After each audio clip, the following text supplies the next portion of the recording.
एक गांव में भोला नाम का एक किसान रहता था। उसकी एक कालीक्लूटी मगर बेहद होशियार भैंस थी। उसका नाम था चमेली।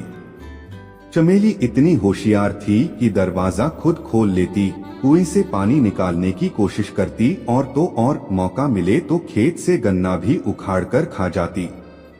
एक दिन भोला की भैंस अचानक गायब हो गई। उसने पूरे गांव में ढूंढा, लेकिन चमेली कहीं नहीं मिली। परेशान होकर वह चौपाल पर पहुंचा और लाउडस्पीकर पर अनाउंसमेंट करवाई, जिसने मेरी भैंस देखी हो कृपया वापस कर दे, इनाम मिलेगा। तभी गांव का चतुर पंडित बोला, भैंस ढूंढने से पहले सोचो, कहीं वो अपनी मर्जी से तो नहीं गई। भोला सिर खुजलाने लगा।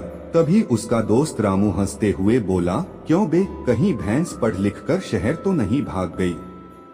तभी किसी ने कहा, भोला, तूने अपनी भैंस को टीवी देखने की आदत लगा दी थी, हो सकता है वह फिल्मी भैंस बनकर मुंबई निकल गई हो। पूरा गांव हंसने लगा।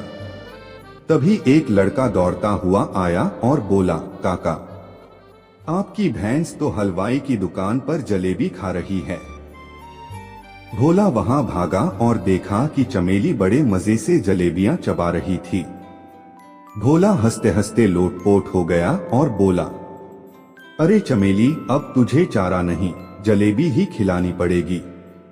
गांव वाले हंसते रहे और चमेली मस्त होकर जलेबियां खाती रही।